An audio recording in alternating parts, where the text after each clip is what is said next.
Gracias, señor presidente. Señorías, mi grupo parlamentario va a respaldar esta iniciativa que pretende modificar la Ley de Enjuiciamiento Civil para dar un mayor papel a la tutela judicial colectiva de consumidores y usuarios. Una iniciativa en la que se pretende la legitimación expresa del Ministerio Fiscal, la acumulación de acciones para un juicio verbal, la exención de condena en costas en primera instancia, la mejora de la eficacia de las sentencias dictadas en procesos promovidos por asociaciones de consumidores y usuarios y la inserción gratuita de anuncios o edictos a través de medios públicos, expresamente en el caso de este tipo de acciones. Pero, señorías, en opinión de mi grupo, esta iniciativa, siendo un paso, es insuficiente. ¿Por qué decimos esto? Porque se ha demostrado en los últimos tiempos que la teoría, sobre todo de las directivas europeas, que hemos traspuesto a nuestra legislación es totalmente insuficiente. Se trata de la relación entre un elefante y una hormiga. Señorías, la legislación europea, en la iniciativa que hoy debatimos, lo que hace es que la hormiga pueda organizarse en hormiguero, pero el elefante sigue siendo un elefante. Y, por tanto, la relación no es que sea asimétrica, es que es aplastante en estos momentos. La teoría de la Comisión Europea es la defensa colectiva de un sujeto económico y un sujeto social y, por otra parte, digamos ya en el culmen de la buena voluntad, pues la responsabilidad social corporativa. Quiere decir que en los últimos tiempos se ha doblado en las empresas en nuestro país. Señorías, pero al mismo tiempo que se dobla la responsabilidad social corporativa, aumenta la irresponsabilidad con la sociedad, con los trabajadores, con los consumidores. Esta crisis está demostrando que la están pagando los sectores más débiles con la pasividad por parte de las instituciones. Sectores más débiles, bueno, pues en términos sociales son aquellos que tienen menos posibilidades, aquellos que tienen además menos resortes políticos. Esos son los sectores débiles.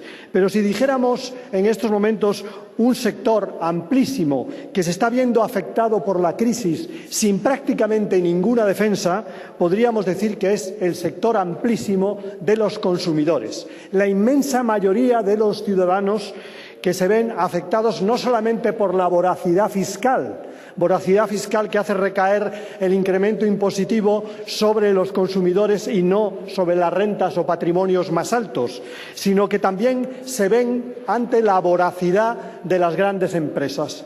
Podríamos decir, en tiempos de la plutocracia, en tiempos en que la economía determina la política, en tiempos de quien pone y quita rey es la economía, en esos tiempos los principales afectados son los consumidores. En un doble sentido, en el sentido de trabajadores y en el sentido también de consumidores. Hoy estamos hablando aquí de consumo, pero al mismo tiempo vemos como hay procesos judiciales a los que se han referido diversos portavoces, por ejemplo, los que tienen que ver con las preferentes, con las subordinadas, con las cláusulas suelo, con el desahucio hipotecario, en los cuales, señorías, la actual legislación permitiría una intervención colectiva. ¿Por qué no hay la intervención colectiva? Porque, por una parte, la Fiscalía no cumple con su trabajo. No cumple con su trabajo.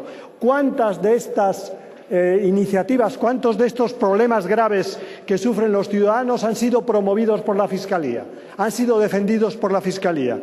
Pues muy pocos, ¿no? Hoy vemos con vergüenza que después de medio siglo ciudadanos se ven obligados a defenderse y a pedir una indemnización en torno a un hecho tan catastrófico como fue la talidomida en España o como pudo haber sido también la polio. Bueno, pues los ciudadanos tienen que organizarse fundamentalmente porque los poderes públicos no defienden a los ciudadanos, fundamentalmente porque los poderes públicos están condicionados, yo diría mejor, determinados por las grandes empresas, por los sectores financieros, por el poder económico.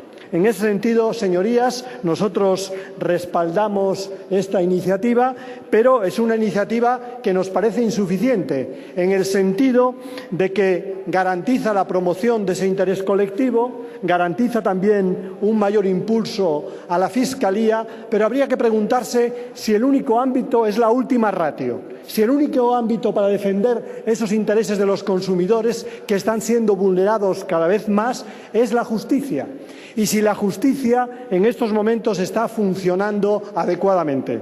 Parece evidente que no. Parece evidente que las medidas del Gobierno en materia judicial van en sentido contrario. Ponen barreras a la entrada de los ciudadanos en los procesos judiciales y, por otra parte, dificultan la fluidez de los procesos judiciales, a tal punto que en estos momentos discutimos un presupuesto que reduce la acción de la justicia, que reduce la justicia como servicio público. Pero, señorías, esa es la última ratio. ¿Por qué no intervenimos también desde el propio Gobierno? ¿Por qué el Gobierno no interviene cuando se produce una vulneración flagrante, un fraude flagrante a los ciudadanos? ¿Por qué no interviene el Gobierno? Fundamentalmente porque, situado en la disyuntiva de ciudadanos o empresas, opta siempre por las grandes empresas. ¿No sería bueno que el Gobierno optase por la inmensa mayoría de los consumidores, por la inmensa mayoría de los ciudadanos? Hay un ámbito de intervención desde el Gobierno. Hay otro ámbito de intervención desde las instituciones teóricamente independientes que ordenan la vida económica. Pues bien, la CNMV, la Comisión de Competencia, es que no han hecho nada en esta materia. Salvo algunos informes, no han promovido de verdad y no han respaldado a los consumidores, por ejemplo, en defensa de sus derechos. Y ha pasado mucho tiempo, ha pasado el tiempo del crecimiento y el tiempo de la crisis, y los órganos independientes, hemos de decir, señorías, que no funcionan adecuadamente. Y ahí habría que intervenir, en nuestra opinión, también, no solamente desde el Gobierno, sino desde los órganos independientes. Lo mismo decimos, lo he dicho antes, con respecto a la Fiscalía, que en nuestra opinión debería organizarse y debería promover este tipo de acciones a nivel territorial, debía promover este tipo de acciones de manera más incisiva, ¿no? Esas medidas, en nuestra opinión, serían imprescindibles. Por tanto, nosotros, con respecto a la propuesta concreta de mejorar el tracto legislativo de este Parlamento en esta materia, en materia de consumo, pues nos parece bien. Seguramente el Gobierno dirá que ya está en marcha una iniciativa relacionada con el consumo, pero resulta que para nada afecta a este tema esa iniciativa del Gobierno y, por tanto, bienvenida sea esta propuesta del Grupo Parlamentario Socialista, que nosotros respaldaremos, pero a nosotros, incluso desde el punto de vista legislativo, nos parece también insuficiente. Creemos que tiene que haber un marco legislativo que no lo deje todo al albur de la responsabilidad social corporativa. En tiempos de crisis es necesario una ley fuerte, son necesarias leyes que defiendan a los débiles, señorías, y en este caso una parte débil de la sociedad española, yo espero que no nos den más sustos de los que ya nos han dado, son los consumidores. Por eso apoyaremos esta iniciativa, aunque la consideremos insuficiente. Nada más, muchas gracias.